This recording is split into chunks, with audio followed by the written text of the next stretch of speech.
हिंदू महासभा ने मथुरा में शाही ईदगाह में कृष्ण जन्मभूमि पर प्रशासन से जलाभिषेक की अपील की है।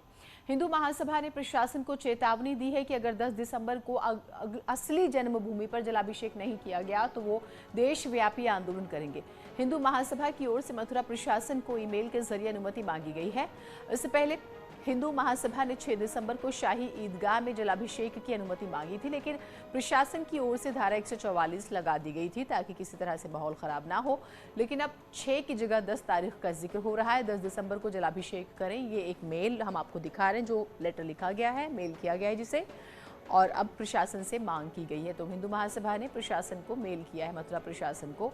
जलाभिषेक अगर आप नहीं करने देते हैं 10 तारीख को तो फिर आंदोलन किया जाएगा देशव्यापी। अगर डीएम का तरफ से या प्रशासन का तरफ से 10 तारीख को ये किया जाएगा तो हम लोग सब संतुष्ट हो जाएंगे, हम लोग खुशी मनाएंगे।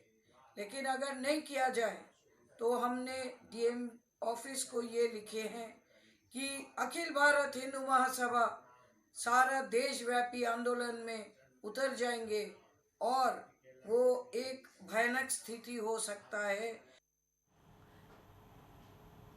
मथुरा से नितिन हमारे साथ, हमारे सहयोगी जुड़े हुए। नितिन, जरा इस मांग के बारे में बताइएगा, क्या लिखा गया है इस मेल में, क्या मांग की गई है प्रशासन से?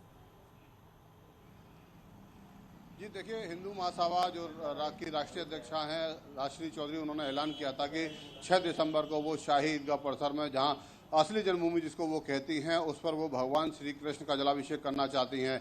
लेकिन 6 दिसंबर होने के नाते पुलिस प्रशासन ने उसकी अनुमति नहीं दी थी। साथ ही हम अपने दर्शकों को बताना चाहेंगे कि जिस असली जन्मभूमि को होने की वो बात कहती हैं वो शाही ईदगाह है और वहाँ पर प्रतिबंधित क्षेत्र है, वहाँ पर सुरक्षा व्यवस्था है, साथ ही वह संवेदनशील स्थानों में उसकी गिनती होती है। तो लिहाजा प्रशासन ने उसकी कोई अनुमति नहीं थी।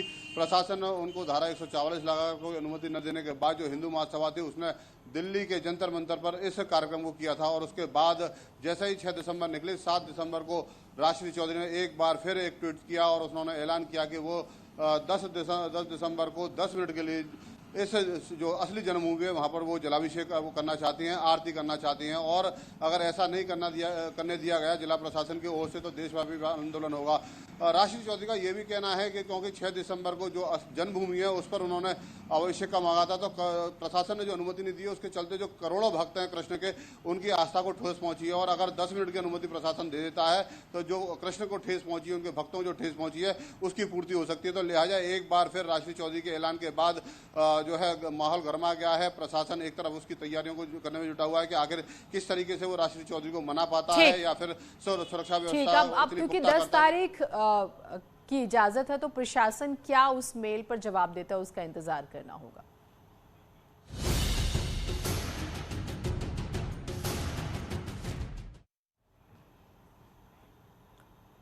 सीएम योगी की बात करेंगे। प्रदेश में विकास योजनाओं की लगातार वो शिलान्यास और लोकार्पण कर रहे हैं। आज सीएम योगी 2 जिलों के दौरे पर रहेंगे।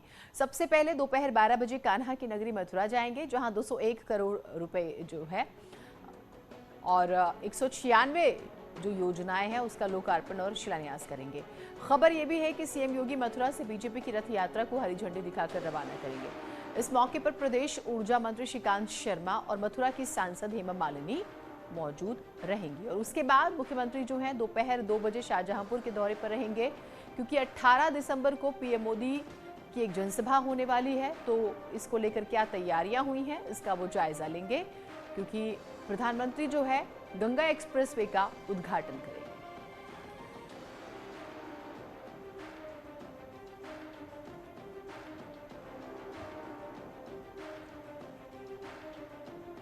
लखनऊ से अनामिका हमारे साथ, हमारी सहयोगी जुड़ रही हैं। नितिन हमारे साथ मथुरा से जुड़ रहे हैं और शाहजहांपुर से दीप श्रीवास्तव। अनामिका से शुरुआत करते हैं। अनामिका, क्या अपडेट्स है मुख्यमंत्री के कार्यक्रम को लेकर?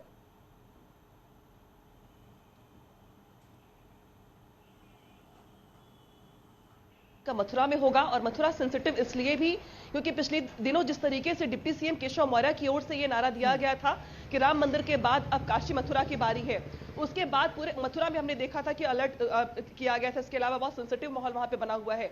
इस बीच मुख्यमंत्री योगी आदित्यनाथ का दौरा, वो भी ऐसे समय पर जहां पर चुनावी माहौल हर जगह बना हुआ है, वहां पर मुख्यमंत्री योगी आदित्यनाथ जाने वाले हैं। हालांकि कुछ सौगातें भी मिलेंगी। इसके बाद मुख्यमंत्री योगी आदित्यनाथ को शाहजहांपुर जाना है। शाहजहांपुर में 18 दिसंबर को पीएम मोदी गंगा एक्सप्रेसवे का शिलान्यास करने वाले। ये बड़ी सौगात होगी शाहजहांपुर की पूरी बेल्ट के लिए, कम से कम, जिससे कई जिले जुड़ेंगे। तो मुख्यमंत्री योगी आदित्यनाथ के आज बैक टू बैक 2 जिलों में दौरे लगने वाले हैं। और ये जीनत, ये पूरा का पूरा महीना ही सौगातों का है, कम से कम यूपी के मामले में चुनाव से पहले। जिस लिहाज से ये आज 2 जिलों के दौरे क्योंकि कुछ दिनों में आचार संहिता लागू हो जाएगी, तो ये माना जा रहा है कि सरकार भी ताबड़तोड़ रैलियां कर रही है, योजनाएं, घोषणाएं, सब कुछ किया जा रहा है। मथुरा में क्या तैयारियां हैं, नितिन हमारे सहयोगी हैं, और क्या टाइमिंग रहेगी मुख्यमंत्री के पहुंचने की, बताइएगा। जी देखिए, अगर मुख्यमंत्री की बात करें तो मुख्यमंत्री का जो है, मुख्यमंत्री यहाँ करीब 12 बजे पहुंचेंगे और माठ विधानसभा में पहुंचेंगे। ब्रज इंटर कॉलेज है, वहाँ के मैदान में उनका हेलीकॉप्टर उतरेगा। वहीं समीप में एक जनसभा का कार्यक्रम रखा गया है, जहाँ पर मुख्यमंत्री जनसभा में लोगों को संबोधित करेंगे। साथ ही जो सरकार के द्वारा योजनाएं तमाम चलाई जा रही हैं उनके बारे में उनको अवगत कराएंगे। बताया जा रहा है कि मुख्यमंत्री का कार्यक्रम है, यहाँ पर कुछ लाभार्थियों को वो जो है सम्मानित भी करेंगे और उनको जो लाभ मिला है उसके प्रशस्ति पत्र और उनको प्रदान करेंगे। साथ ही मुख्यमंत्री के द्वारा साथ ही बताया जा रहा है कि मुख्यमंत्री यहाँ पर जो भाजपा की रैली है उसको भी हरी झंडी दिखाने का प्रयास करेंगे। हम अपने दर्शकों को बताना चाहेंगे, मुख्यमंत्री जब यहाँ पर माठ विधानसभा में उनका मुख्यमंत्री बनने के बाद पहला कार्यक्रम है। 2017 में जब चुनाव हुआ था तब वो गोरखपुर से सांसद थे, तब इस विधानसभा में आए थे और उन्होंने प्रचार किया था और उसी का परिणाम था कि केवल मात्र 5000 वोटों से भाजपा प्रत्याशी हारा था। तो इस बार जो कमी है, जो पिछली बार जो रह गई थी, उसी कमी को पूरा करने आ रहे हैं और माठ विधानसभा में 196 करोड़ की योजना। ठीक, हमारे साथ जो है हमारे सहयोगी भी जुड़े हुए हैं, दीप श्रीवास्तव। दीप, शाहजहांपुर के बारे में बताइएगा, क्योंकि प्रधानमंत्री का कार्यक्रम होगा, एक बड़ा कार्यक्रम, यकीनन उसे बनाने की पूरी तरह से कोशिश भी की जाएगी जैसे पिछले कार्यक्रम हुए हैं।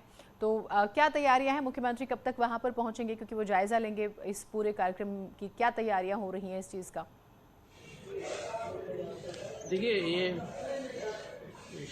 मथुरा से वो हेलीकॉप्टर के जरिए, ये रोजा का रेलवे ग्राउंड है, इसी पर यहाँ ये जो उतरेगा उनका हेलीकॉप्टर। और यहाँ पर ये जो तैयारी चल रही है, यहाँ पर समीक्षा मीटिंग होगी।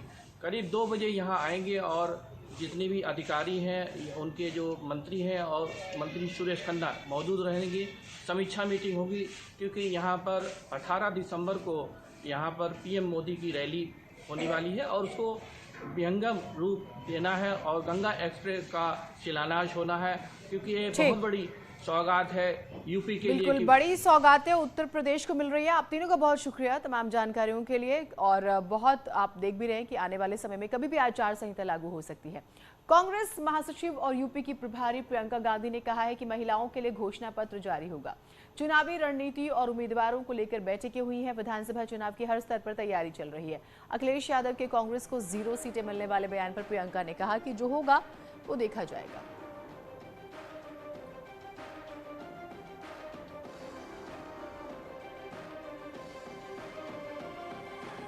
स्तर पर कर रहे हैं, संगठन के स्तर पर कर रहे हैं, हम विधानसभा स्तर पर भी कर रहे हैं, तो चल रही है। एक अलग से महिला का घोषणा पत्र बनाया है जिसमें महिलाओं के लिए जो हम करना चाहते हैं जी, वो खास एक अलग घोषणा पत्र उसको हम कल जारी। दिल्ली में आज किसानों की अहम बैठक हो रही है। दोपहर करीब 2:30 बजे सिंघू बॉर्डर पर यह बैठक होगी। इसमें आंदोलन को लेकर बड़ा फैसला हो सकता है। किसानों ने सरकार से संदेह वाले बिंदुओं पर जवाब मांगा है। गृह मंत्रालय ने किसानों को एक चिट्ठी भेजी थी जिसमें कुछ बिंदुओं को लेकर किसानों के मन में संदेह है। इसके बाद किसानों ने सरकार को दोबारा पत्र लिखकर जवाब मांगा है।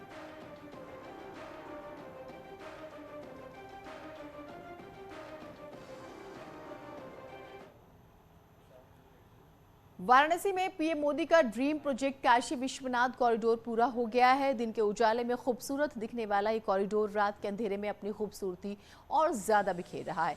पूरे मंदिर परिसर और कॉरिडोर को अलग अलग लाइट से सजाया जा रहा है। लेजर लाइट, स्पॉट लाइट्स और झालरों से मंदिरों को कोना कोना जो है वो जगमग हो रहा है। लाइट जब गुलाबी पत्थरों पर पड़ रही है तो मानो जैसे पत्थर खुद महादेव की भक्ति की गाथा गा रहे हैं। हर काशीवासी लोकार्पण के पहले ही विश्वनाथ धाम का दर्शन करने आ रहे हैं। उत्सुकता ऐसी है कि लोग ये कहते नहीं थक रहे हैं कि जो सोचा नहीं था वो सपना साकार हुआ है। चलिए एक छोटे से ब्रेक के लिए रुक रहे हैं, कहीं मत जाइएगा।